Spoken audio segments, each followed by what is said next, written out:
Harapannya nanti melalui beberapa sesi pertemuan ini kita bisa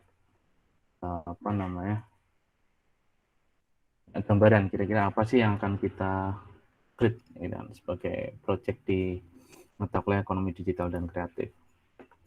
Oke,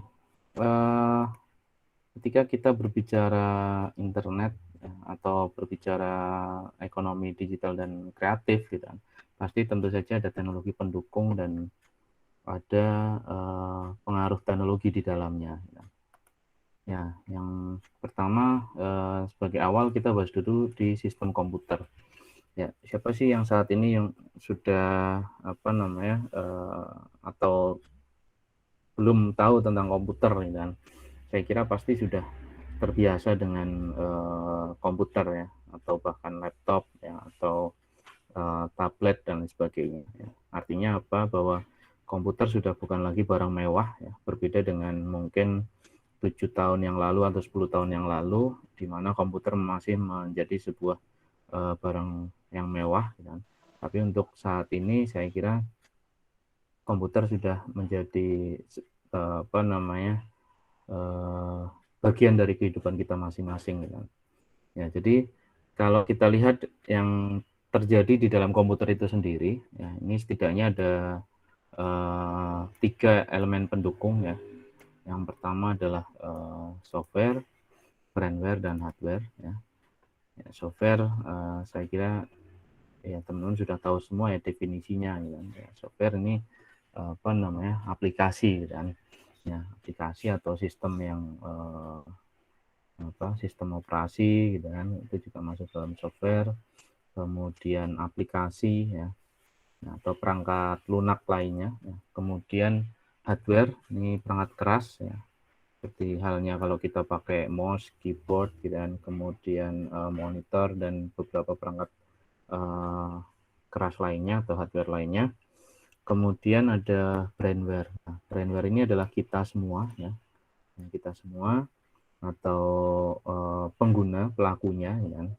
Ya, jadi entitasnya ya, di dalam sebuah ekosistem atau elemen sistem komputer itu ada software, hardware, dan brainware. Di mana sistem komputer ini adalah sekumpulan perangkat komputer yang saling berhubungan dan saling berinteraksi ya, satu sama lain untuk melakukan proses pengolahan data. Ya, tujuannya apa? Yaitu untuk menghasilkan informasi, ya, informasi yang diharapkan. Ya. Tentu saja informasinya akan berbeda antara individu satu dengan individu yang lain, atau mungkin perusahaan yang satu dengan perusahaan yang lain. Ya, sorry, suara saya tidak begitu jelas atau? Iya, Pak, sedikit kecil, Pak, suaranya. Kecil, Pak. Mohon maaf, Pak. Kecil, Pak. Ya, suaranya kecil. Ya, oke. Okay. Ya. Ya, baik. Saya lanjutkan. Sudah terdengar mungkin? Sudah, Pak. Sudah ya, agak mendingan ya. Ya, soalnya di sini juga hujan nih kan. Jadi mungkin suaranya agak ada noise dan lain sebagainya. Ya, itu kalau kita tadi berbicara tentang sistem komputer. Oke, kemudian ya pendukung lainnya atau teknologi pendukung lainnya kalau kita berbicara tentang ekonomi digital, yang terpenting adalah internet ya. Jadi tidak hanya komputer itu sendiri yang menjadi pendukung adanya ekonomi digital gitu kan, dan tentu saja ekonomi kreatif, tapi adalah internet gitu kan. Ya, sebagai contoh tadi saya sampaikan ada sebagian teman-teman kita di sini yang mungkin pada hari ini belum bisa ikut bergabung karena internetnya sedang down atau internetnya mati gitu kan. Ya, artinya ketika tidak ada internet ya otomatis proses apapun yang berbasis digital itu terhenti ketika gitu kan. Ya, sehingga mau tidak mau ya ini internet harus jalan gitu kan. Nah, internet sendiri ini berawal dari akronim sebenarnya, interconnection networking. Nah, di mana internet ini merupakan sekumpulan jaringan. Gitu. Ya, jadi misalkan di sebuah kantor, gitu kan, ya contoh kasus kalau kita lihat di gambar sebelah ini, ya misalkan ini di sebuah kantor, gitu kan, atau di sebuah lembaga misalkan, atau bisa juga di sebuah rumah gitu kan, di sebuah rumah di mana ini user 1, user 2, dan user 3 gitu kan. Nah, ada 3 user, mereka terkoneksi dengan Swift Hub gitu kan, ya, secara kabel misalkan ya, secara kabel. Nah, kemudian juga misalkan ada sebuah komputer server juga. Nah, antara komputer 1, 2, dan 3 gitu kan, mereka terkoneksi gitu kan. Ya. Ini internal gitu kan, lokal area network. Nah, tapi di sisi lain ya, ada kumpulan orang lain juga. Ya. Misalkan dia pakai iPhone gitu kan, atau mungkin pakai smartphone ya, ini masih gambarnya pad atau mungkin BlackBerry dulu ya. Ya, iPhone, smartphone atau bahkan laptop kita ya, mereka juga terkoneksi dengan internet ya, melalui WiFi ya. Kalau tadi melalui kabel ya, ini melalui WiFi. Nah, di sisi lain ada juga orang yang berdiri sendiri ya. Nah, berdiri sendiri ini melalui workstation. Nah, di dalam sebuah rangkaian internet gitu kan, ya, di dalam sebuah rangkaian internet ya, otomatis antara user 1 dengan iPhone ini bisa terkoneksi gitu kan. Mereka bisa mengirim data ya, baik itu melalui email, melalui transfer protokol ya, dan lain sebagainya gitu kan. Ya. Dan bisa jadi tanpa sepengetahuan user 2 gitu kan. Ya. Tanpa sepengetahuan user 2 gitu kan. Kemudian juga sama, user 3 ini bisa berkomunikasi dengan laptop ya, mengirim data ya, mengirim informasi dan lain sebagainya, mengirim email ya, tanpa sepengetahuan user 1, user 2 atau bahkan user smartphone ya. Inilah simpelnya protokol internet kalau kita lihat ya. Jadi internet protokol yang menghubungkan komputer dari mana saja dan kapan saja. Ya, kita bisa terkoneksi selama ada internet ini. Nah, kemudian ya tadi cakupannya mungkin masih katakanlah masih lokal gitu kan, masih di area ya katakanlah satu kota misalkan ya, atau mungkin satu desa gitu kan, atau bahkan satu provinsi kan. Nah, bayangkan ketika itu diakses antar antar provinsi gitu kan, provinsi Jawa Tengah dengan Jawa Timur atau bahkan Jawa Tengah dengan Kalimantan atau bahkan di seluruh negara. Nah, ini kurang lebih topologi jaringannya seperti ini kan. Ya. Kalau tadi kan kita lihat itu masih di beberapa poin titik ya. Ini kecenderungannya biasanya di dalam satu ruangan gitu kan, atau satu tempat ya. Tapi kalau ini gitu kan, ini bisa menghubungkan antar ya berbagai area. Misalkan ini di sebuah coffee shop gitu kan.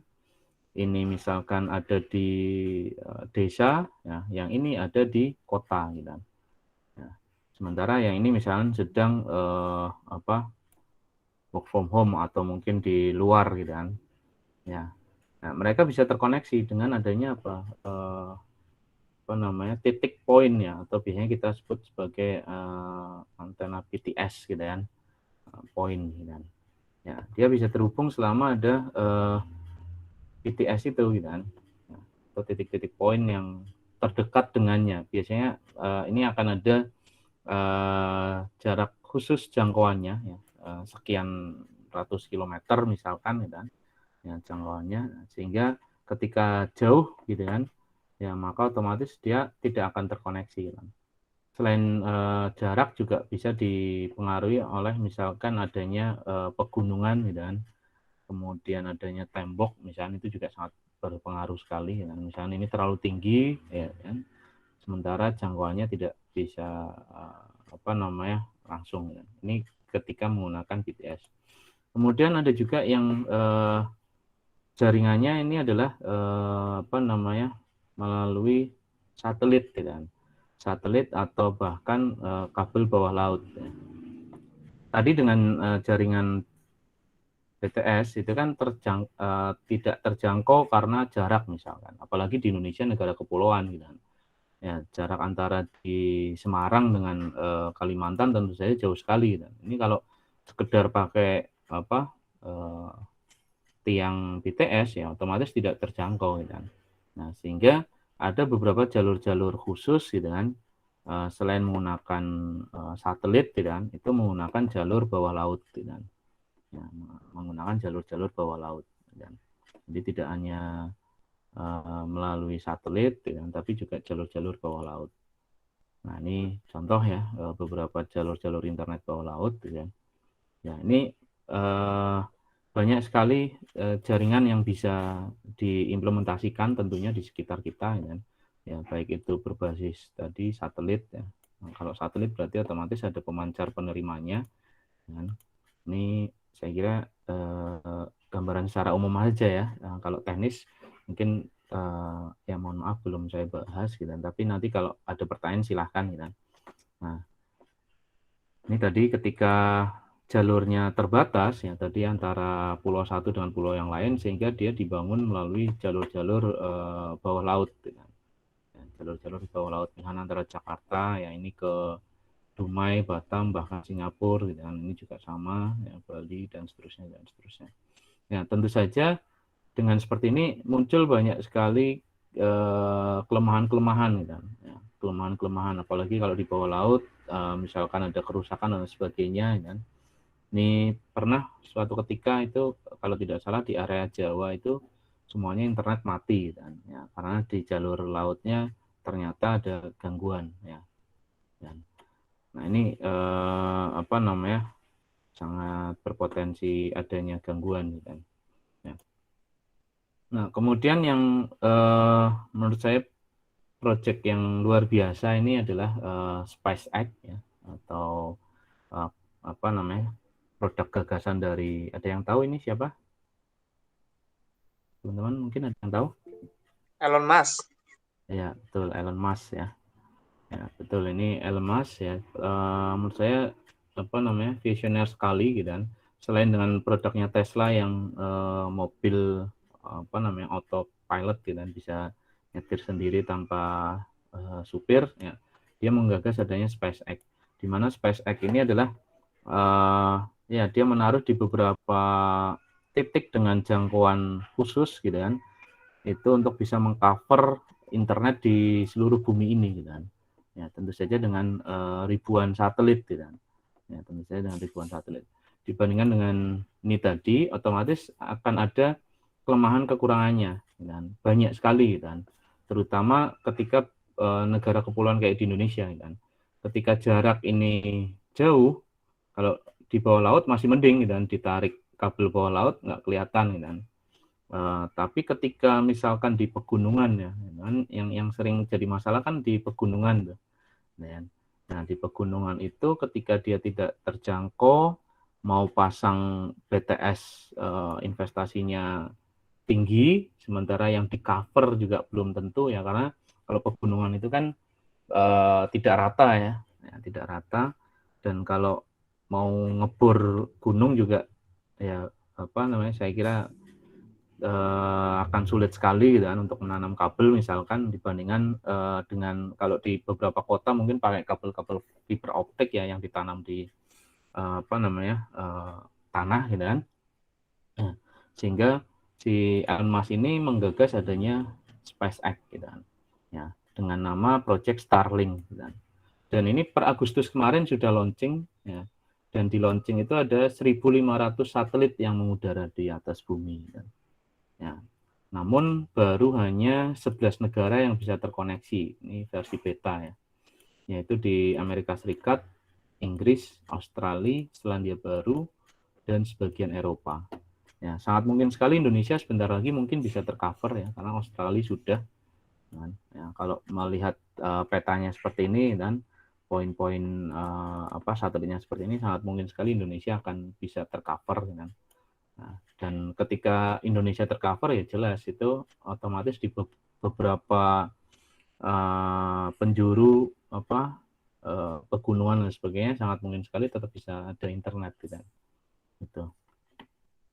Ya, ini Project Starlink dari Elon Musk ya, SpaceX. Kemudian ya itu secara teknologi gitu kan, secara teknologi. Nah, kalau secara penetrasi penggunaan di Indonesia sendiri, ya ini internet ini sangat masif sekali penggunaannya ya. Jadi tercatat berdasarkan data terakhir 2018, gitu kan. Di data 2018 Indonesia menduduki peringkat ke-6 ya, pengguna internet terbanyak di dunia. Yang pertama ada China, kemudian ada US, India, Brasil, Jepang, dan ke-6 Indonesia. Ya, ini negara yang pengguna internetnya terbanyak di dunia.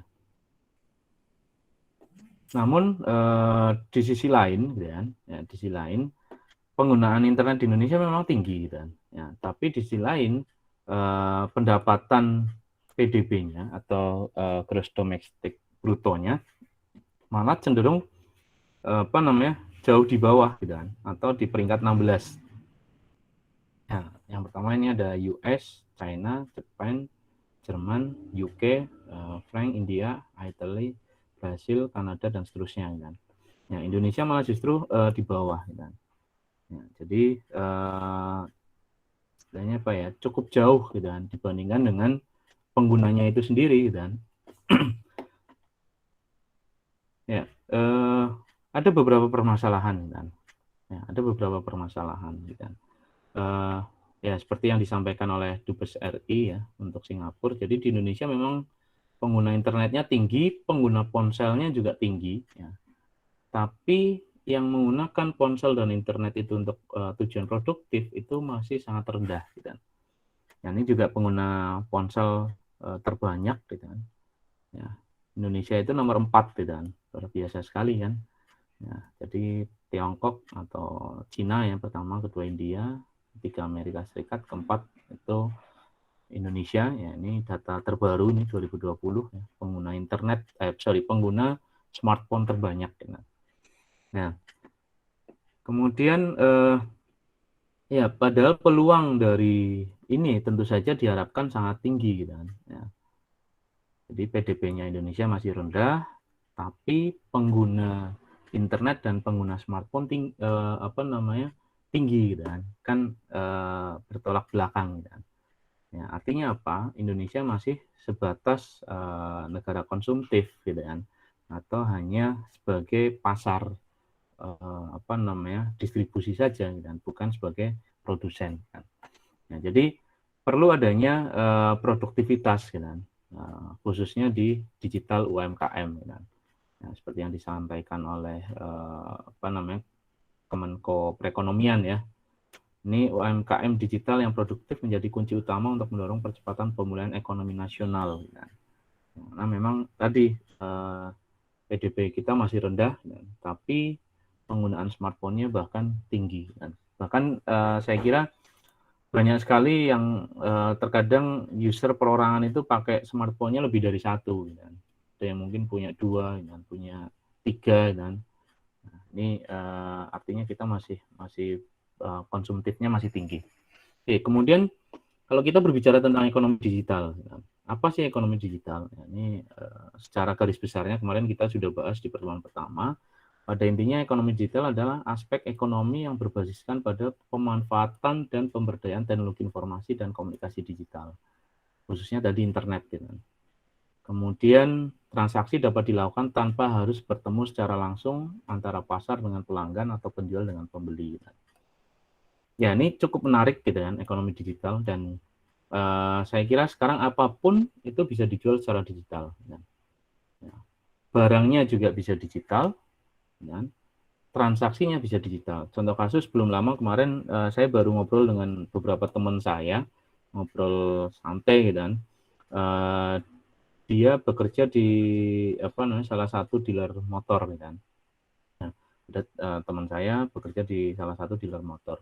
Dengan adanya dampak pandemi awalnya itu dia penjualannya turun drastis Turun drastis kenapa? Karena biasanya ada event buka pameran gitu kan, buka booth ya, di mall atau mungkin di beberapa event. Nah, begitu tidak ada event otomatis kan dia door to door ya. Tapi dengan door to door pun juga adanya PPKM dan sebagainya mempengaruhi. Akhirnya kemudian dia beralih itu masih sebatas jualannya itu di Facebook dan di Instagram pribadinya. Nah, di Facebook dan di Instagram pribadinya, ya, tanpa disadari, gitu kan. Ya, awalnya dia tidak mendalami ini, gitu kan. Ya, tanpa disadari ternyata ada yang apa namanya dari Kebumen, dari Cilacap itu malah justru beli, gitu kan. Ya, dari Kebumen, dari Cilacap itu beli dari dia melihat dari postingannya dia, gitu kan. Postingannya dia di Facebook, gitu kan, kemudian di Instagram, ya. Nah, kemudian ya transaksinya terjadi gitu kan. Jual belinya akhirnya terjadi. Nah, kemudian kemarin diskusi ya dia lagi mencoba menyerusi apa namanya transaksi digital ini gitu kan. Akhirnya dia bikin akun Instagram khusus apa namanya tokonya kan, dan dia memanfaatkan beberapa fitur apa namanya Instagram Ads gitu kan, dan Facebook Ads. Nah, tidak disangka dan ternyata dalam satu hari dia bisa closing bahkan di luar jangkauannya. Jadi dia bisa jual itu di Kudus gitu kan, kemudian bahkan dia bisa jual di Bandung gitu kan, yang mana kalau secara konvensional ya Kudus dan Bandung itu bukan areanya dia gitu kan. Nah, tapi karena ini terjadi ya mau nggak mau dia layani gitu kan. Akhirnya dia telepon rekanannya toko motornya itu yang ada di Kudus dan di Bandung dan di beberapa tempat lain. Artinya apa? Bahwa jualan motor saja yang segede itu sangat mungkin sekali gitu kan. Apalagi dengan apa namanya produk-produk yang katakanlah produk-produk digital atau mungkin produk-produk yang sifatnya bentuknya kecil gitu. Potensi atau peluangnya sangat tinggi sekali. Ya, seperti dengan yang disampaikan oleh Pak Jokowi ya. Kalau ingin bersaing dengan industri canggih, kita akan kalah dengan Jerman dan Cina. Nah, tapi kalau di bidang ekonomi digital dan kreatif, besar peluangnya Indonesia akan menjadi pemenang. Gitu kan. Ya. Itu saya ambil quote-nya dari Pak Jokowi di tahun 2018, salah satu pidato beliau. Ya. Kemudian teknologi pendukung lainnya di dalam ekonomi digital dan kreatif, ya, ini bisa kita mengacu pada revolusi industri 4.0. Gitu. Ya. Jadi di revolusi industri 4.0 sendiri, gitu kan, ini mengkolaborasikan antara teknologi cyber ya, dan teknologi otomatisasi, gitu kan.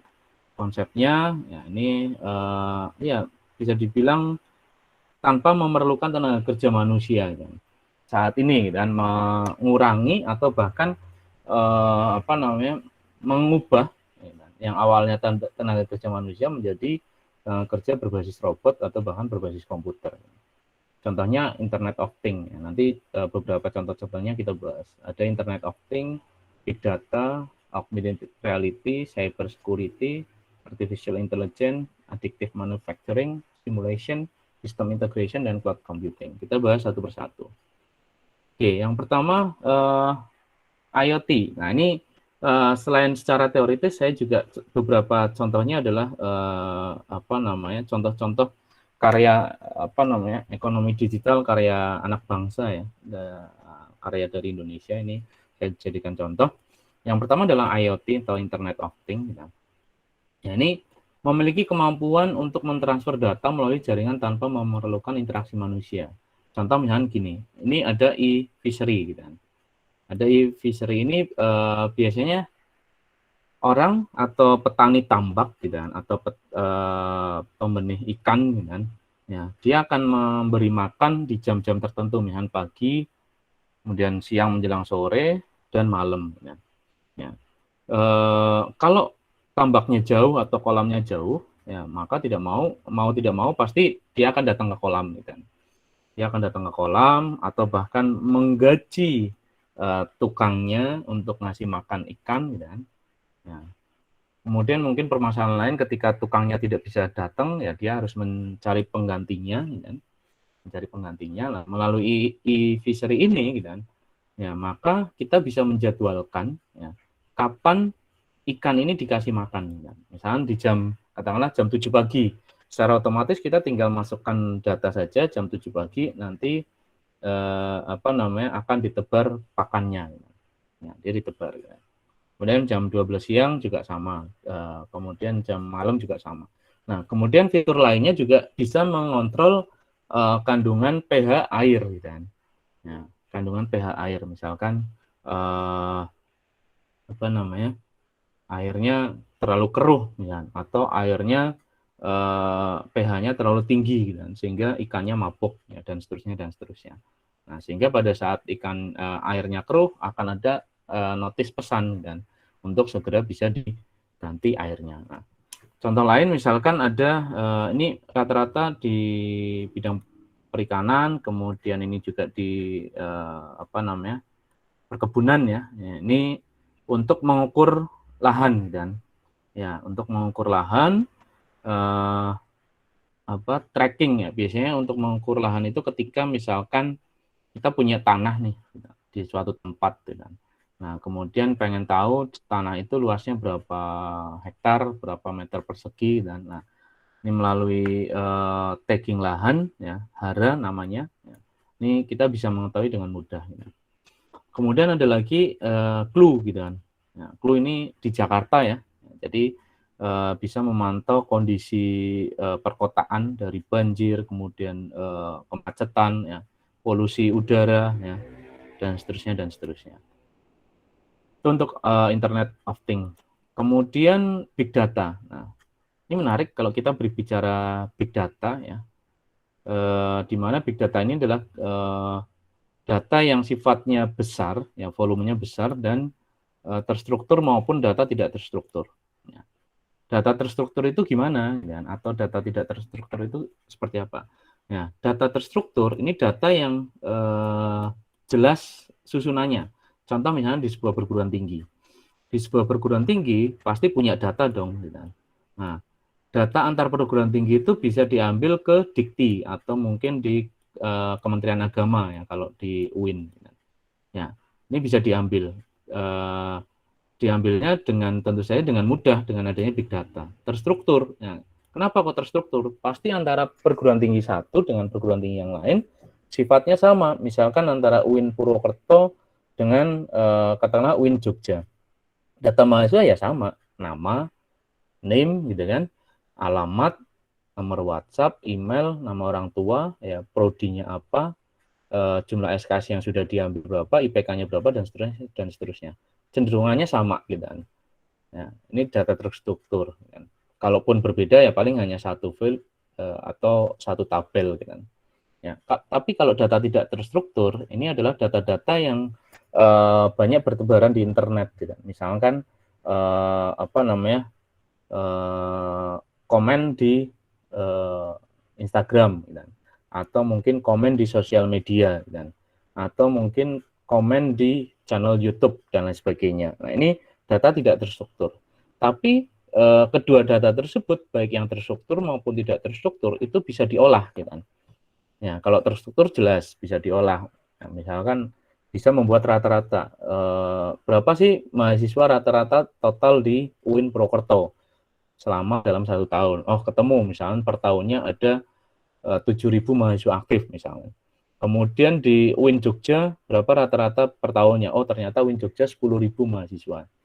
Kemudian berapa rata-rata IPK misalnya dalam perguruan tinggi itu? Ya, itu bisa dengan mudah. Ya. Tapi ketika data tidak terstruktur, ini bisa juga kita gunakan, hanya saja perlu adanya kalau secara teknis itu namanya normalisasi. Kan. Disesuaikan, dinormalkan. Kira-kira komentar-komentarnya yang dicari apa. Nah, contoh big data yang bisa digunakan dengan baik dan tidak terstruktur, ini contohnya adalah pada saat Pilpres di Amerika kemarin, ya, di mana waktu itu bisa memprediksi, gitu kan, siapa yang terpilih, yang akan terpilih sebagai presiden Amerika, kan. Ya ternyata siapa kalau Joe Biden ya, itu bisa terpilih gitu kan. Berdasarkan apa ya? Berdasarkan komentar-komentar dari Facebook, Twitter gitu kan, kemudian Instagram dan sosial media lainnya gitu kan. Dari banyak cuitan-cuitan itu bisa digunakan untuk prediksi siapa sih yang akan terpilih. Nah, dan ini juga sangat mungkin sekali nanti di Indonesia sebentar lagi kan Pilpres ya 2024 gitu kan. Ya, kalau mau ada yang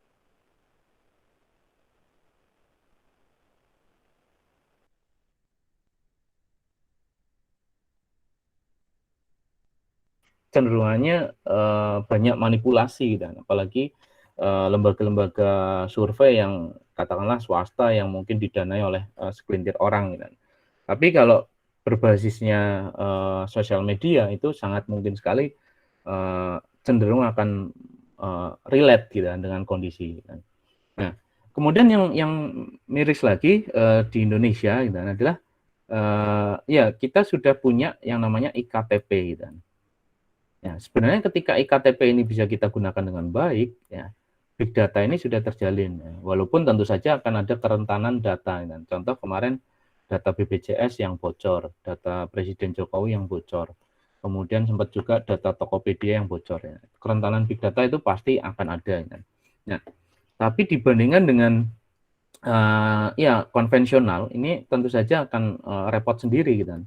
Contoh misalnya ini, ya ini belum lama kemarin ya, di launching ada bantuan BPUM 2021 gitu. Ini saya ambil di salah satu website apa namanya dinas gitu kan. Salah satu website di dinas ya.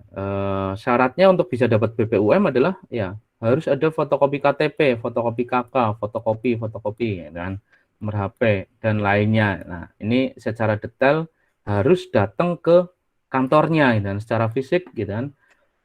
Nyerahin ini semua kan. Ya, yang capek siapa ya petugasnya kan. Apalagi dengan kondisi saat ini pandemi ya. Orang-orang begitu ada kata bantuan gitu kan banyak yang ngejar gitu kan. Ya. Sehingga banyak sekali manipulasi itu tadi ya, korupsi dan lain sebagainya. Tapi ketika ini sudah disinkronkan dengan sebuah database yang menurut saya bisa diatur gitu kan, itu akan lebih mempermudah kan. Nah, ini kalau kita berbicara big data.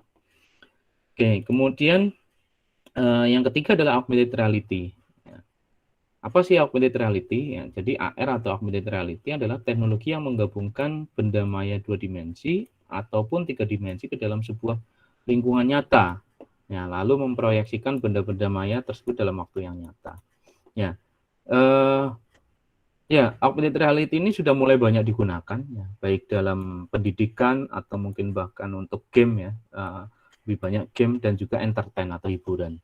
Ya, contoh kalau di pendidikan game dan hiburan ini ada mungkin teman-teman sudah tahu ya, ini ada Nusa dan Rara, ya kan?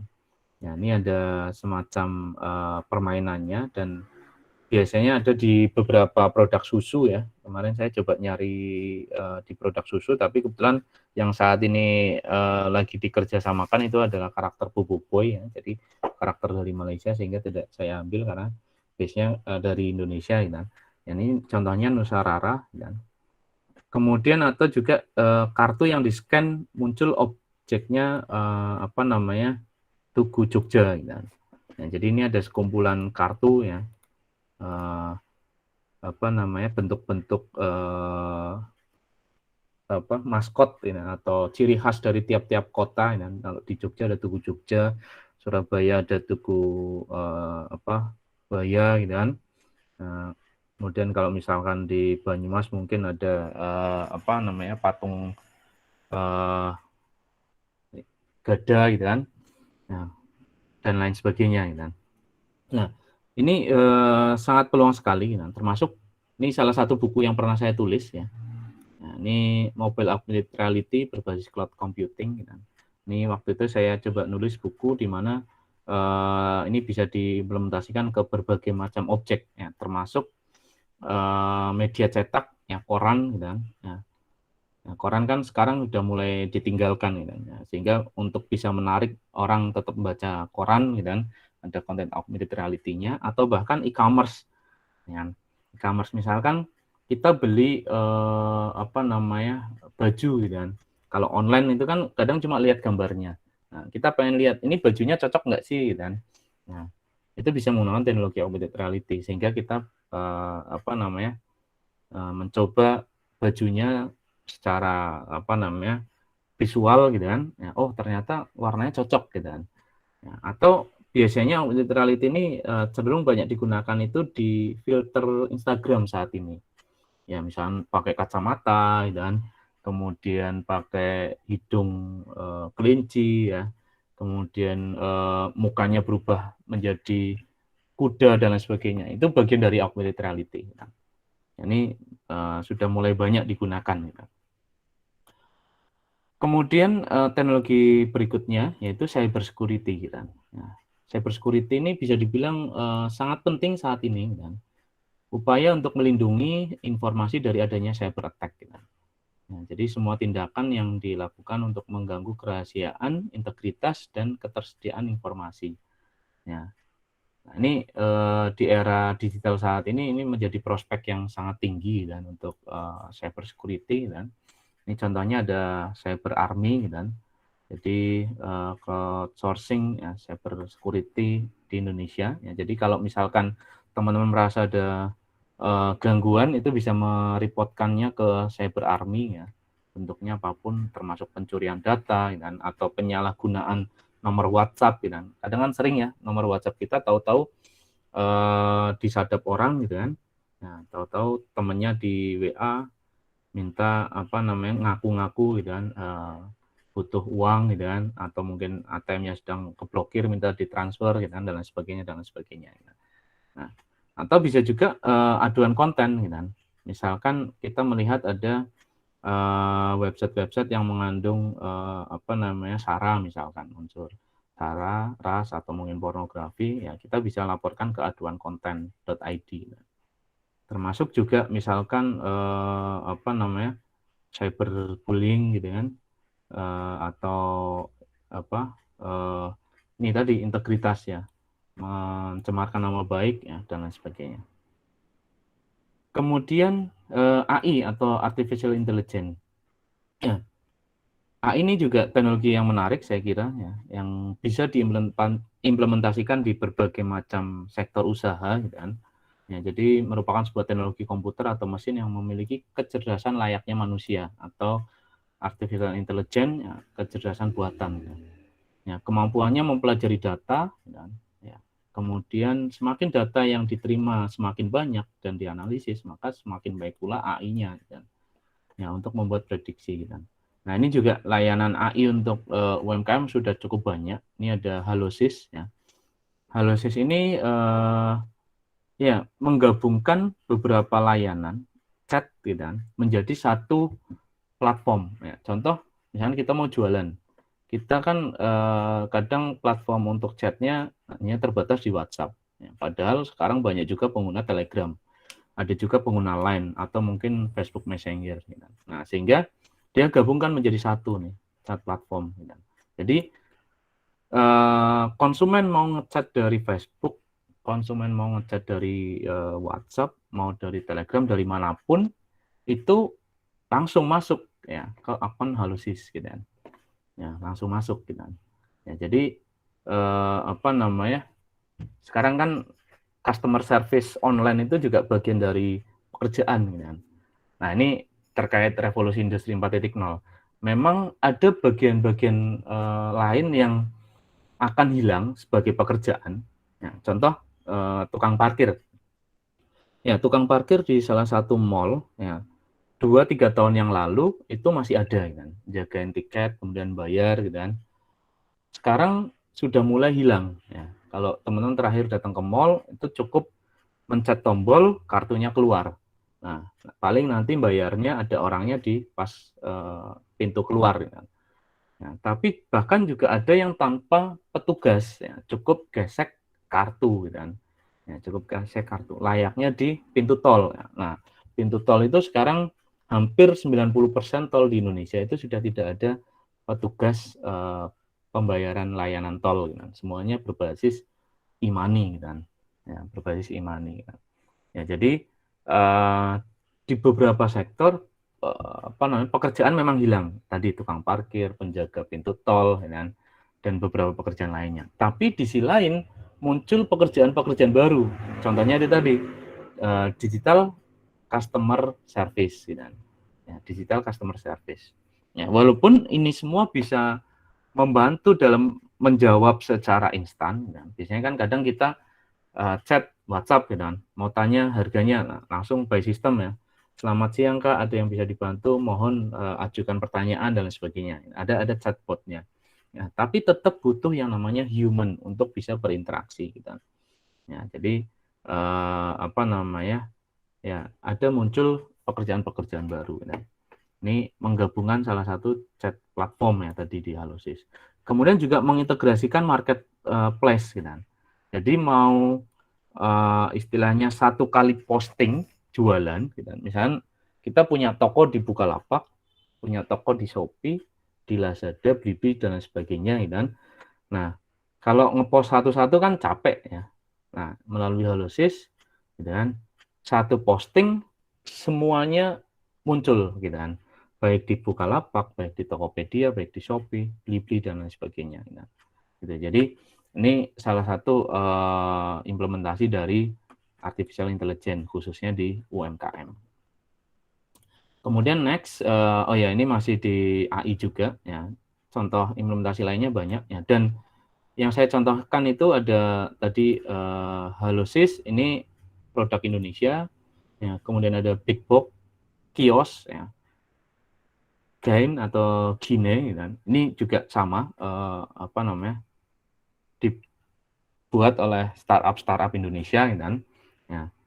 Dan ini fiturnya pun juga ada yang free, ada yang berbayar gitu kan. Ya, tentu saja kalau yang free ya, ini punya limit khusus gitu kan, punya keterbatasan gitu. Ya, berbeda kalau yang berbayar. Gitu. Ya, ini nanti bisa kalau teman-teman mau cek gitu kan, bisa dibuka sendiri. Nah, kemudian teknologi berikutnya yang keenam adalah additive manufacturing. Ya, additive manufacturing ini adalah terobosan baru di industri manufaktur atau biasanya menggunakan printer 3D dan ya. Jadi kalau kita tahu kan printer saat ini ngeprintnya di kertas atau mungkin di kaos ya yang terbaru ya mungkin kita tahu. Nah, sekarang ini bentuknya 3D. Ya, jadi begitu nyetak ya hasilnya udah 3D gitu kan. Mau dia bentuk bangunan, mau dia tulisan gitu kan. Nah, ini tulisan apa karakter burung hantu ya atau mungkin bentuk kriya dan lain sebagainya itu bisa dicetak gitu.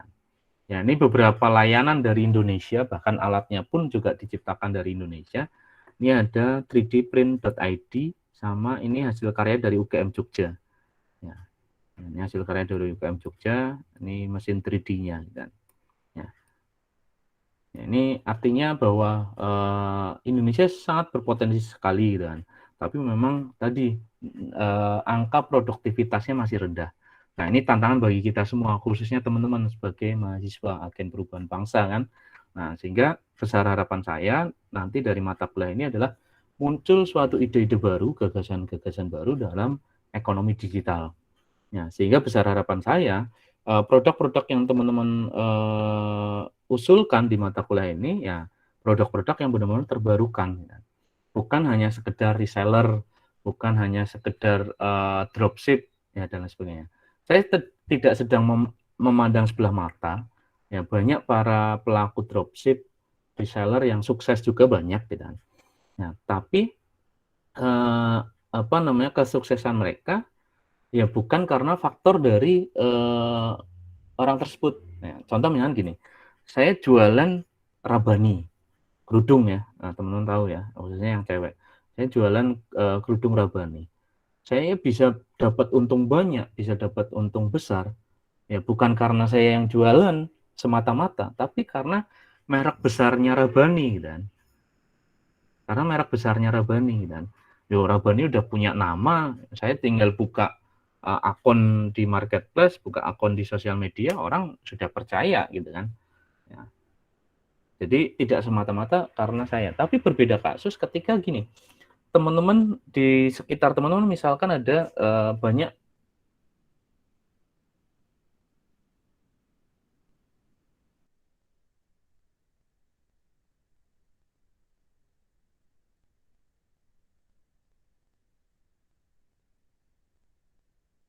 beli nama, misalkan hijab Aisyah misalkan, gitu kan. Hijab Aisyah, gitu kan. Nah, kemudian kalian dengan merek kalian sendiri, hijab Aisyah itu kalian jual, gitu kan, secara digital, ya, dibuat di platformnya, kemudian dibuat di marketplace-nya dan lain sebagainya. Nah, ketika ini sukses, gitu kan, ya tentu saja ada poin tersendiri, ya, poin rasa kebanggaan tersendiri, gitu, dibandingkan dengan menjual produknya Rabani. Itu kalau menurut saya. Nah, sehingga harapannya nanti di mata kuliah ini kita atau teman-teman bisa meng-create produk-produk baru, baik itu produk digital. Ya, produk digital itu ya seperti yang kemarin saya contohkan, ada Vidyain aja, ya, atau produk-produk lainnya, ya, atau juga produk yang bentuknya fisik. Kemudian yang ketujuh adalah simulasi. Nah, ya, simulasi adalah digunakan dalam banyak konteks, seperti misalnya teknologi optimalisasi kinerja, gitu kan, atau bahkan teknik keselamatan, pengujian, pelatihan, pendidikan, bahkan video game. Nah, ini contoh yang kami pernah kembangkan. Ya, ini ada saya dengan Pak Ganjar, ini Pak Rektor, ya. Ini saya, Pak Rektor, dan Pak Ganjar. Kemudian ini saya, nah ini Pak Deddy Miswar, kan. Waktu kita keliling Indonesia untuk mengenalkan game simulasi kita, kan, yaitu game Saving Komodo. Nah, ini kita sudah bawa ke berbagai macam pameran, kan, di mana game ini cara memainkannya adalah tidak ada interaksi secara langsung dengan komputer, kan. Jadi pakai konsol misalkan stick atau mungkin keyboard mouse itu tidak, tapi melalui sensor gerak, kan. Ya, sensor gerak dari gerakan tangannya ke kanan, tangannya ke kiri, tangannya menggenggam, membuka, ya, dan seterusnya. Nah, ini sudah dicoba juga oleh Pak Bupati, ya, waktu itu Pak Husen, gitu. Ini contoh Pak Ganjar waktu menggunakannya. Itu untuk simulasi. Kemudian berikutnya adalah sistem integrasi. Ya, sistem integrasi ini adalah sebuah rangkaian yang menggabungkan beberapa sistem secara fisik maupun fungsional, menggabungkan komponen subsistem, ya, dalam satu sistem yang menjamin setiap fungsi dapat berfungsi. Contohnya tadi di awal, ya, ini hampir sama dengan penggunaan big data. Contoh misalkan kampus, ya, UIN Jogja, UIN Purwokerto, mereka berdiri sendiri-sendiri. Nah, tapi ketika Kementerian Agama membutuhkan data, ya, sistem ini saling terintegrasi. Ya, tinggal ambil data saja di server. Ya, kalau di Dikti itu ada juga di Forlab Dikti. Nah, termasuk di Jawa Tengah. Ini di Jateng itu ada Dispermasdesduk Capil. Ya. Ini kalau di scroll ke bawah ada setidaknya 26 kabupaten, kan, di Jawa Tengah yang datanya ketika kita klik ini menunya satu persatu itu bisa sinkron, kan. Tapi memang yang bisa mengakses datanya hanya user-user tertentu, kan. Nah, ini bisa akta kelahiran bisa diambil, akta kematian, KTP elektronik, KIA, dan sebagainya. Nah, artinya ketika data ini terintegrasi dengan tadi, ya, permasalahan big data, ya, ini sangat mudah sekali, ya. Artinya kalau seluruh Indonesia itu sistem integrasinya sudah benar, gitu kan, ya kita akan akan mudah, gitu kan. Contoh misalkan pada saat pemilihan presiden tidak ada data pemilih ganda, gitu kan. Kemudian pada saat tadi bantuan, ya, otomatis tidak akan meminimalisir tidak ada korupsi, gitu kan. Ya, karena datanya sudah jelas, gitu kan. Nah, ini fungsinya adanya sistem integrasi.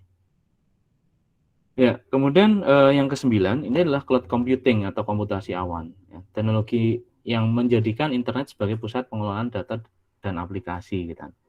Ya, saat ini mungkin sebagian orang masih mengandalkan adanya laptop, ya, kemudian nyimpen datanya di drive, ya, di hard disknya laptop, gitu. Tapi dengan seiring perkembangannya cloud computing, ya, dan keterbatasan memori, ya, biasanya di memori handphone, ya, atau bahkan di laptop, ya, hard disknya sudah penuh, ya. Ini cloud computing itu sangat memudahkan sekali, gitu. Kalau secara global, ya, simpelnya Google Drive, gitu kan.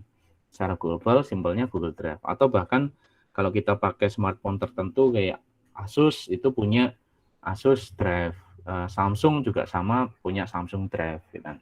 Nah, tapi kalau yang produknya lokal Indonesia itu ada Cloud Kilat, kemudian ada juga Indonesian Cloud gitu kan. Jadi kita bisa menyimpan data apapun di situ gitu kan, baik itu video, gambar, Word, dan Excel, bahkan bisa juga saling mengerjakan bersama. Misalkan gini, saya bikin menyimpan file Word di Cloud Kilat gitu kan. Kemudian kita mau nulis bareng. Ya, tinggal saya kasih login-nya aja teman-teman gitu kan. Ini login, ini filenya. Nah, nanti teman-teman tidak perlu download, langsung ngetik di situ. Saya juga sama, langsung ngetik di situ secara real time, itu filenya bisa di sinkronisasi secara bersama. Ya, itu intinya di dalam teknologi pendukung dari ekonomi digital. Ya, harapannya teman-teman siapkah menjadi bagian dari ekonomi digital yang produktif, gitu kan? Ya, harapan saya menjadi pelaku yang produktif. Gitu kan? Nah, ini beberapa contoh ya referensi yang bisa teman-teman jadikan. Ya, nanti bertahap saya berikan contoh beberapa referensi yang bisa teman-teman jadikan. Ini pertama saya kasih referensi yang sifatnya adalah kuliner atau food. Gitu. Ini ada teh daun kecombrang, ya, ini dari Unsut ya. Ya, teh daun kecombrang ya, atau Honje Tea. Kemudian ini ada kerupuk teripang, ini dari Semarang. Ya. Saya lupa nama perguruan tingginya. Ya. Kemudian ini ada Egi, telur asin, ya, telur asin rasa. Ini dari Jatinangor, ya, ITB ya, ya, dari alumni ITB kan. Jadi telur asin tapi ada varian rasanya, kan. Ada rasa jeruk original, bahkan ada terasi, terus ada rasa pedas. Gitu. Kemudian yang kemarin sempat saya bimbing, ya, ini di program PKM ya mahasiswa, program kreativitas mahasiswa, itu ada teh maska, yaitu kulit biji kopi yang dijadikan teh. Ya. Teh maska, jadi biasanya kopi itu kan hanya diambil dari bijinya aja, gitu kan. Kemudian sangrai, ditumbuk, gitu kan, di roasting, gitu kan. Nah, baru akhirnya menjadi bubuk kopi, gitu kan. Nah, biasanya kulitnya itu hanya dijadikan kompos, gitu kan. Nah, ternyata berdasarkan beberapa riset dari teman-teman bahwa kulit biji kopi ini memiliki kandungan vitamin juga, gitu kan. Ada kandungan vitaminnya juga, nah, sehingga dibuatlah teh, gitu kan.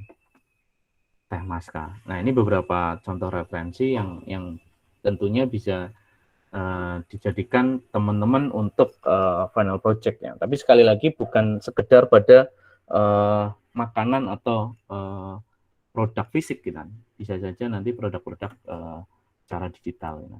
Ya, sehingga harapannya teman-teman bisa semangat belajar kreatif dan aktif gitu kan. Ya, saya kira itu untuk presentasi dari saya. Monggo saya buka sesi diskusi dari teman-teman, silahkan. Saya ingin bertanya, Pak. Saya bertanya, Pak. Wah, ini menarik, langsung banyak yang tanya. Nih, siapa dulu nih? Ya, ladies first mungkin Mbak Vira, silakan. Mengenai tugas kelompok yang kemarin ya, Pak, itu kan salah satunya membuat produk sendiri gitu, Pak. Terus dimarketingkan sendiri dengan cara digital gitu ya, Pak.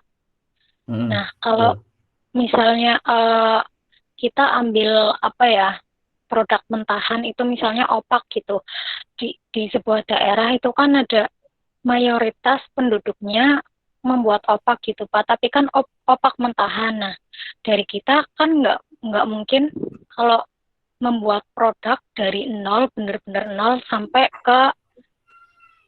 jadi produk siap pakai gitu, Pak. Kan nggak mungkin ya untuk manajemen waktunya. Kalau misalnya kita bekerja sama supplier, terus supplier nanti diberi arahan untuk dimodifikasi produknya, terus kita sebagai mahasiswa,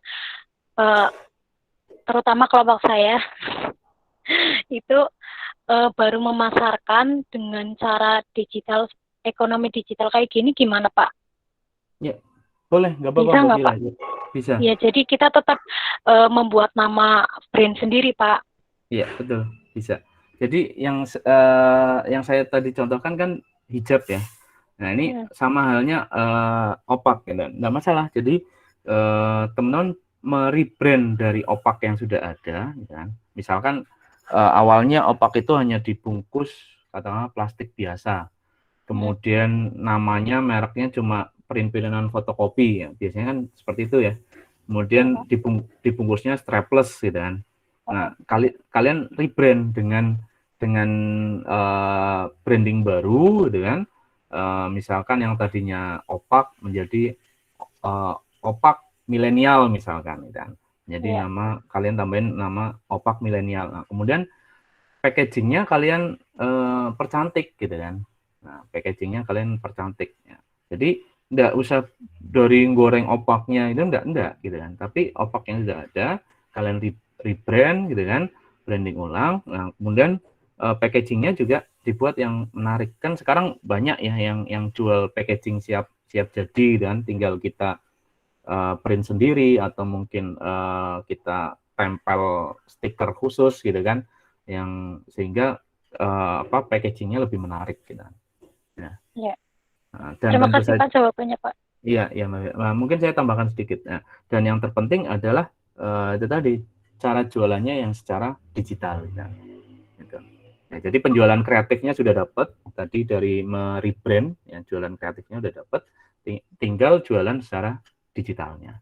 Gitu ya, bisa dipahami ya Mbak Vira ya. Baik, Pak. Paham. Ya, terima kasih Mbak Vira. Kemudian tadi siapa? Mas Ahmad Haki ya? Iya Pak, saya Pak. Ya, silakan.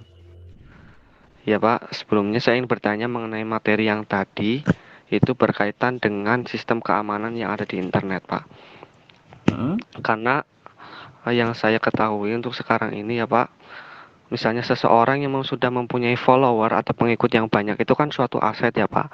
Tapi misalnya itu hanya karena dia di-report atau di-spam oleh banyak orang, itu akunnya itu bisa menghilang Pak.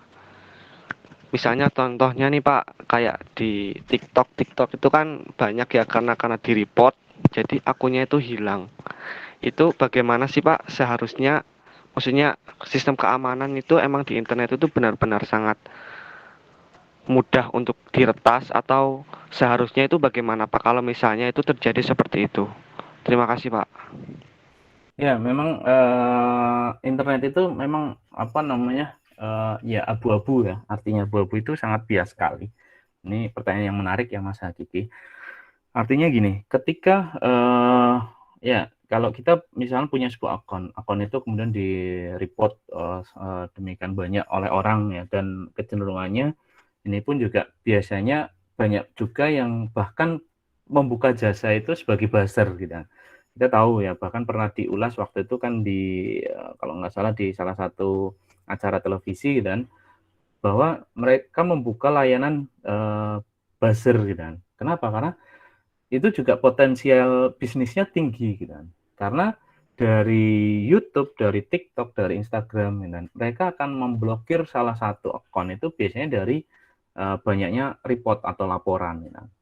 Ya, baik itu laporan yang dibuat memang di-report secara rame-rame ya oleh akun, atau bahkan laporan secara tertulis gitu kan, yang offline gitu kan, atau bahkan itu tadi adanya peretasan gitu. Ya, tentu saja masing-masing platform punya kebijakannya masing-masing gitu kan. Punya kebijakannya masing-masing. Contoh kasus kayak di sejauh ini yang menurut saya apa namanya? Platformnya strike tapi juga aman itu ya Google dengan berbagai macam produk turunannya kayak YouTube gitu. Kita mau mereport banyak ke YouTube, biasanya YouTube akan mengoreksi dulu, tidak serta-merta gitu. Ya, baru dia men-take down konten gitu. Jadi tidak serta-merta YouTube itu dengan banyaknya laporan kemudian apa namanya dihapus akunnya. Nah, kemudian berkaitan akun data kita gitu. Ya memang ini riskan seperti yang pertemuan pertama saya sampaikan bahwa begitu kita bikin akun di internet, ya create akun di internet, ya sudah kita sifatnya sudah mau tidak mau berbagi data Ya, dengan siapa ya? Dengan siapapun. Kita nggak tahu. Kita cuma bikin akun di Google. Tapi layanan Google, API-nya Google itu sinkronis dengan banyak layanan. Contoh misalnya gini. Kalian ya ini Google Meet aja gitu kan. Google produk turunannya banyak, Google Meet gitu kan. Ya kalau Google Meet masih produknya Google. Misalkan apa? Zoom. Ya, Zoom itu pada saat kita mau pakai Zoom bisa saja tidak login. Ya, tapi bisa saja login. Nah, ketika login ya, ada pilihannya login with email atau login create account. Kadang orang secara udahlah gampangnya login with email aja gitu kan. Udah, berarti otomatis menggunakan akun email. Nah, yang di-share apa saja ya? Kita nggak tahu. Kita taunya hanya sekedar apa namanya? Nama user akunnya saja. Ya, di belakang itu kan kita nggak tahu apakah Google serta-merta memberi juga passwordnya, memberi juga data nama, tempat tanggal lahir dan sebagainya, kita nggak tahu. API-nya, transaksi datanya kita nggak tahu di belakang itu. Gitu. Atau misalnya akun-akun lainnya, Bukalapak misalkan, login di Bukalapak, loginnya pakai login with email, gitu kan. Ya, maka otomatis akan ada terjadi transaksi data di situ. Gitu. Nah ini kembali lagi apa namanya?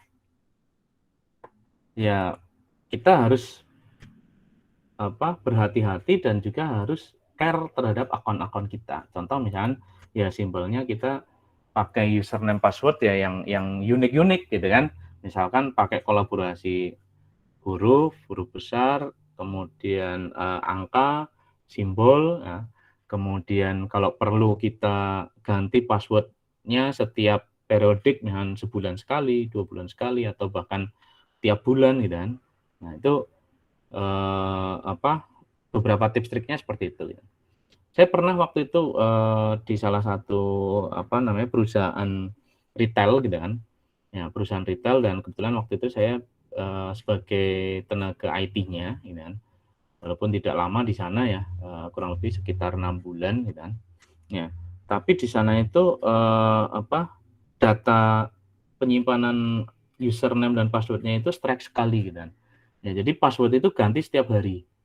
Nah, password itu ganti setiap hari dan pada saat kita mau mengakses password gitu kan, ya, kita harus login pakai akun kita gitu kan. Ya, jadi misalkan gini, kita mau mengakses data transaksi penjualan di hari itu. Ya, saya harus login pakai username saya.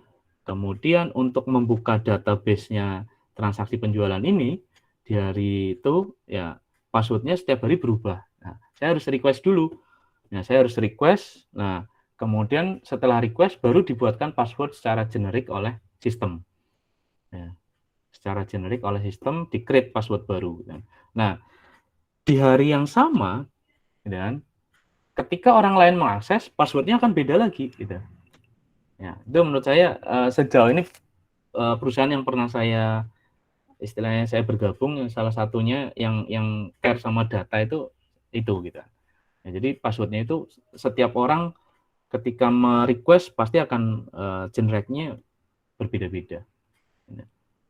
Ya, mungkin seperti itu Mas Hakiki gambarannya ya. Baik Pak, terima kasih Pak Ya. atas jawabannya. Silahkan, ada lagi mungkin?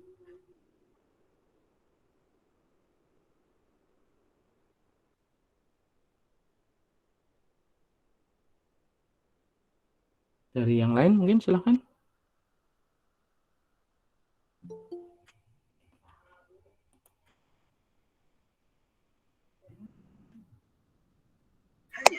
Pak, izin bertanya, Pak. Ya, silahkan Mas Akbar ya.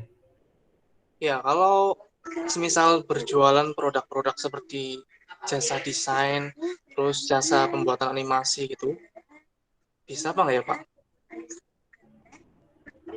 Oh, bisa, Maksudnya bisa. Untuk bisa. tugas kelompok gitu. Iya, Pak. Bisa, bisa. Bisa. Selama intinya gini, selama produk itu bukan produk reseller ya atau dropship, itu bisa. Nah, kalau teman-teman mau jasa bikin desain, bikin animasi, boleh saja. Yang penting itu tadi dibuat atau di-create nama brandnya. Gitu. Bisa. Kalau semisal ini pertanyaan umum ya Pak. Mm-mm. Ada permasalahan masalah perizinan gitu Pak. Oke. Misal ini ada produk baru, tapi belum ada yang meragukan ini sih udah terdaftar atau belum, atau diragukan kualitasnya atau bagaimana Pak itu. Perizinannya itu bagaimana Pak? Apa harus kita melakukan perizinan produk atau brandnya itu hanya asal dibuat brand gitu aja Pak, tanpa izin gitu Pak? Oke, ya terima kasih Mas Akbar. Ya harapannya nanti kita juga bisa sampai ke proses perizinan ya. Makanya di awal kan saya sampaikan tahapannya tentu akan berbeda antara kelompok yang satu dengan kelompok yang lain. Kalau memang sudah siap sampai ke perizinan, ya nanti kita bantu proses gitu kan. Nah, kita bantu proses. Nanti saya berikan beberapa link atau channel-channel yang bisa kita create sampai perizinannya gitu kan. Nah, tapi kalau itu tidak bisa sampai ke sana gitu kan, ya maka cukup dengan laporan proses penjualan secara digital. Ya, tapi kalau memang enggak, ya mungkin cukup dengan menuliskan analisis dari sisi peluang penjualannya, sehingga nanti outputnya ke jurnal misalkan, gitu. Outputnya ke jurnal atau mungkin outputnya ke media massa, gitu, media cetak. Ya, atau bahkan kalau yang kelompok kami bingung Pak, nggak ada ide untuk produknya apa nih misalkan. Ini yang terjadi di kelompok kelas sebelumnya ya. Ya bisa dari kelompok satu kelas gitu kan, dikumpulin kemudian direview masing-masing. Nah, nanti dijadikan buku. Ini yang kemarin salah satu luarannya buku yang saya presentasikan juga kan, kemarin ada buku food startup gitu. Jadi mereview dari hasil karya teman-teman kelompok lainnya gitu. Jadi dibuat satu buku. Itu juga bisa. Itu kalau mentok bingung gitu kan, mau produknya apa. Jadi masing-masing kelompok tentu saja capaiannya akan berbeda. Gitu. Nah, kalau memang siap untuk itu tadi izin edar, izin jualan, ya kita create gitu. Tapi kan yang pertama diperlukan adalah itu tadi produk ini bisa diterima masyarakat dulu atau enggak gitu kan. Nah, walaupun biasanya punya sudut pandang yang berbeda-beda ya. Kalau saya simpelnya gini, kalau kita langsung izin dulu, kan kita nggak tahu nih produknya laku atau enggak gitu kan. Nah, mending kita eksekusi dulu, gitu kan? Kita jual dengan skala kecil-kecil dulu. Ya. Kalau memang ada pasarnya, baru kita urus perizinannya. Gitu kan? Ya, kalau memang ada pasarnya. Ya, daripada soalnya mengurus izin itu kan juga lumayan cost-nya gitu, ya kan? Lumayan cost-nya. Tapi kalau langsung diurus izinnya, ternyata jualannya nggak laku kan repot, gitu kan? Tapi kalau produknya sudah ada, gitu kan, terus proses penjualannya ada, nah ketika ngurus izin kok butuh dana, nah kita kan bisa misalkan cari investor, gitu kan, cari angel investor, ya angel investornya siapa, misalkan ya simpelnya kita bisa tawarkan ke prodi atau ke fakultas, gitu kan. Ini loh hasil karyanya mahasiswa Win Purwokerto nih, gitu kan. Win Purwokerto ya. Produknya sudah siap jual. Ini loh buktinya, jual transaksinya di marketplace sudah ada, Instagramnya sudah ada, user engagement-nya, kemudian followernya sudah banyak, ya. Tapi ada kendala lain, gitu kan. Kendala lainnya adalah apa? Izin penjualannya belum punya loh, gitu kan. Badan usahanya belum punya. Mereka butuh adanya badan usaha. Nah, tapi badan usahanya biayanya sekian, gitu kan. Teman-teman mahasiswa keberatan, gitu kan. Nah, mungkin bisa difasilitasi oleh UIN, gitu kan. Atau kalau dari secara kelembagaan UIN tidak bisa, ya mungkin kan bisa nanti secara personal. Mungkin ada beberapa dosen yang bisa support, gitu kan. Atau mungkin ada teman mahasiswa lain yang bisa support. Itu peluang sekali, dan sejauh ini yang biasanya saya lakukan di Amikom seperti itu, gitu kan. Ketika produknya teman-teman mahasiswa oke, bagus, gitu kan, kemudian di tes pasar dengan jualannya bagus juga, oke, ya udah melalui inkubator bisnisnya dan lembaga pengembangan usahanya, ini loh produknya siap jualan, tapi mereka kendalanya ini, gitu kan. Kendalanya ini lah. biasanya ada yang mau, udah saya ikut istilahnya invest di situ, tanam saham gitu kan. Nah, misalnya nanti ya tinggal hitung-hitungan saja kan, dapat profitnya sekian nanti gitu kan. Nah, itu di luar nilai mata kuliah lah nanti. Nah, kalaupun ada profit ya kembali lagi kok ke kelompok masing-masing. Gitu Mas Akbar. Baik Pak, terima kasih Pak. Ya. Ada lagi mungkin? Satu atau dua pertanyaan lagi silakan.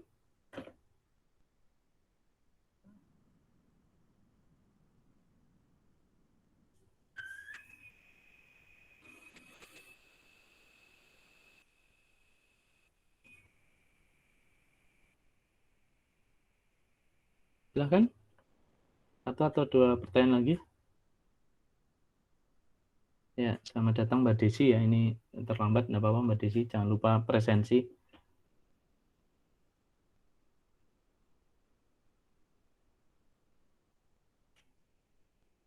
Sudah ada pertanyaan? Cukup ya, bisa dipahami nih.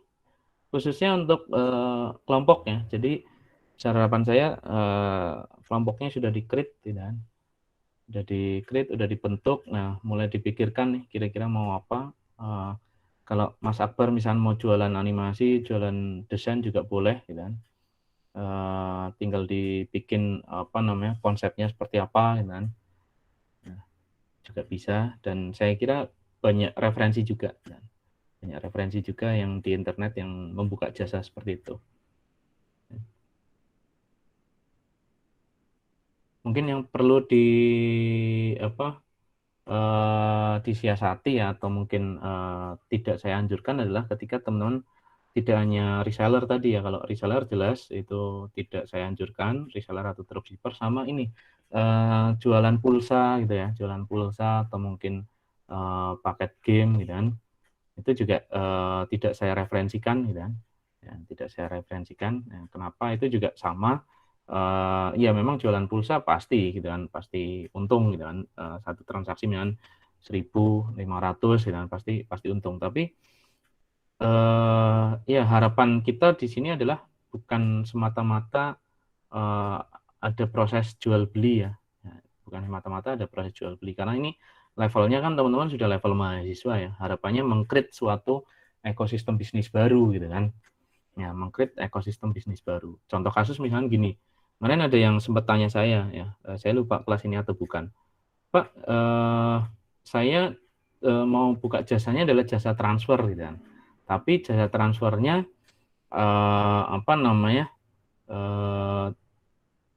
biaya transfernya lebih murah dibandingkan ketika transfer antar bank. Saya udah sempat tertarik tuh gitu kan. Ya, yuk diskusi panjang lebar gitu kan. Oh, ternyata dia transfernya masih manual ya. Saya kira dia meng-create kayak, kalau teman-teman mungkin tahu Flip ya, Flip atau Oi kan, tahu ya Flip ya. Ya, Flip itu kan kita mau transfer ke bank manapun gitu kan, itu gratis gitu kan. Ya, mau transfer ke bank manapun itu gratis gitu kan. Nah, awalnya saya kira seperti itu, tapi ternyata dia masih konvensional. Jadi ketika misalnya ada klien nih transfer ke BRI, ya, dia punya rekening BRI, kan, dia transferin pakai rekening BRI-nya dia, gitu kan. Nah, kemudian dikenakan charge misalnya 2.000. Ya, itu menurut saya kalau masih konvensional seperti itu belum bisa. Ya. Kecuali teman-teman bisa meng-create sistemnya, gitu kan. Ya, sistemnya misalkan ya, Flip itu kan pakai API dari masing-masing bank ya. Ya, Flip itu memakai API, ini teknis programming banget sih gitu kan. Ya, Flip itu kan memakai API-nya bank ya. Bank itu kan punya kayak istilah simpelnya adalah jembatan transaksi antara bank satu dengan bank lain gitu kan. Nah, Flip itu menggunakan jalur bank itu gitu kan. Ya, sehingga dia bisa tidak ada biaya transfer di situ. Nah, terus Flip dapat untungnya dari mana, gitu kan? Dapat untungnya adalah dari kode unik. Nah, dari kode unik, misalnya kita transfer 100.000. Biasanya ada kode uniknya, katakanlah 1, 2, 3 belakangnya. Jadi yang ditransfer adalah 100.123 rupiah. Nah, 123 itu mengendap di akun kita. Kelihatannya kecil kan? Nah, tapi pengguna Flip itu sudah ada lebih dari 5.000 user. Nah, bayangkan ketika 5.000 user itu bertransaksi ada 123 rupiah. Nah, paling kecil per transaksi dikalikan 5.000 user gitu kan. Itu dana mengendap loh gitu kan. Nah, dana mengendap itu kan kalau teman-teman di ekonomi akuntansi kan tahu sendiri gitu kan. Mengendap di rekening ya, kemudian itu bisa dialihkan ke deposito, bisa dialihkan ke produk saham dan lain sebagainya, itu akan berpotensi penghasilan sendiri dan ya simpelnya seperti itu ya transaksinya. Jadi kalau teman-teman bisa meng-create sistemnya seperti itu gitu kan, itu peluang potensinya lagi gitu kan. Kemudian mungkin muncul pertanyaan lagi, Pak, kita kan nggak tahu programmingnya, gitu kan, nggak bisa ngoding bikin aplikasi, nggak bisa sistemnya gimana, ya, nggak masalah. Jadi teman-teman cukup sistemnya jelas, bikin alur alur transaksinya atau istilahnya arsitekturnya atau alur ekosistemnya, gitu kan. Ini user ketika daftar, kemudian nanti ketika bayar ke sini ya dibikin secara detail, secara jelas, udah cukup di situ saja enggak apa-apa. Nah, kemudian kalau memang butuh programming atau mungkin create system, nanti bisa saya pertemukan, gitu kan.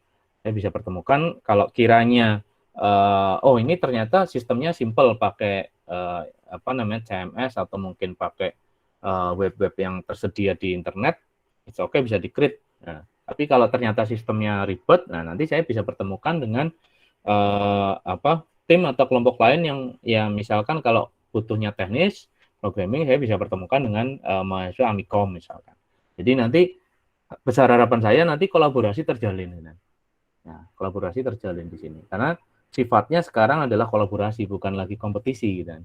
Ya, karena kalau sudah kita berbicara ekonomi digital ya, kalau kita masih berkutatnya di individu kita masing-masing sulit gitu. Saatnya kolaborasi.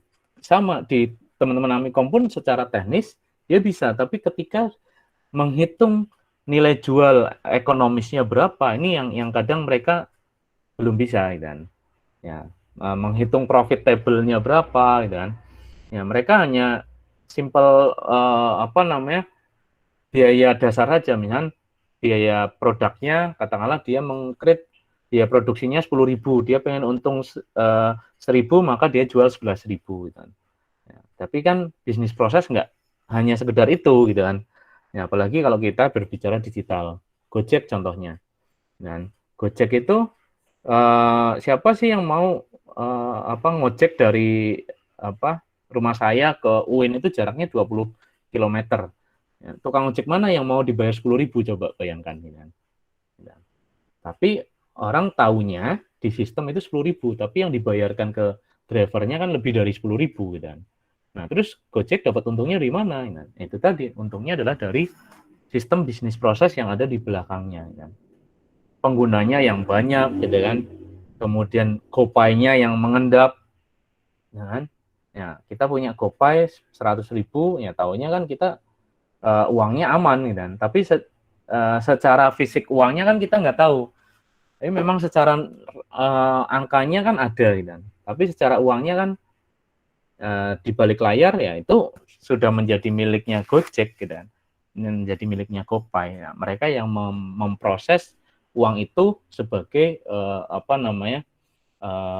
profitnya mereka, gitu kan. Ya, dan profitnya mereka diputar ke layanan yang lain, gitu kan. Ya, bisnis prosesnya banyak. Gitu. Saya kira itu. Ada yang mau ditanyakan lagi? Satu pertanyaan mungkin terakhir.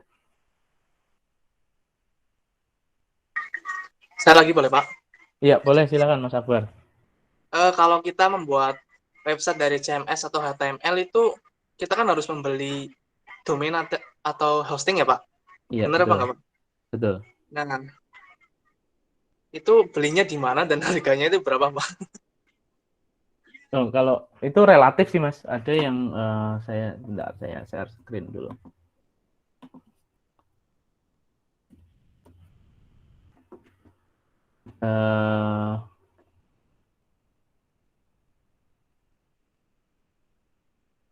Untuk pembeliannya bisa ada di misalnya di ID web host atau mungkin rumah web dan lain sebagainya. Ya, ini saya coba share screen. Dan biayanya juga saya kira relatif ya, artinya berbeda-beda tergantung kebutuhan kita gitu kan. Database-nya mau butuh berapa gitu kan. Kemudian domainnya bisa terlihat ya ini ya. Nah ini misalkan .com biayanya 129.000, kemudian .net, ya, .org, .xyz bahkan ya 14.000 gitu kan. .co.id 270.000 ya, itu banyak. Nah kemudian nanti paketnya ya mau ini layannya kan ada nih pembuatan website, toko online ya, promosian, web desa gitu kan. Nah, layannya juga banyak nanti domain.id ya. Misalkan kita mau bikin namanya misalkan tadi opak milenial, opakmilenial.com misalkan. Nah, berapa sih opakmilenial.com? Nah, nanti tinggal klik cari saja. Klik cari, nanti otomatis muncul kira-kira harganya berapa. Nah, ini direkomendasikan ya, opakmilenial.com itu harganya 129.900 atau 130.000 lah ya. Nah, ini kalau mau opak milenial atau rekomendasi lainnya opakmilenial.net, .id ini sekian dan .org sekian atau .xyz yang murah gitu kan. Ya, ini rata-rata harga per tahun ya. Ya, artinya kalau ini harga per tahun saya kira murah banget gitu kan. 130.000 per tahun berarti kan sama aja per bulan cuma 10.000 gitu kan. Ya. Nah, gitu. Terus nanti tinggal selain domain selain hosting ya nanti ada kita beli domainnya. Ini kan baru domain nanti beli hostingnya gitu kan. Atau untuk paket datanya. Nah, ini juga sama ada yang per bulan ya 26.000 gitu kan. Nah, kemudian ya ini layanannya ya. Nah, ini saya kira ya bisa lah nanti kita pelajari. Gitu. Begitu, Mas Akbar. Terima kasih, Pak. Ya. Ada lagi? Pertanyaan lagi mungkin terakhir?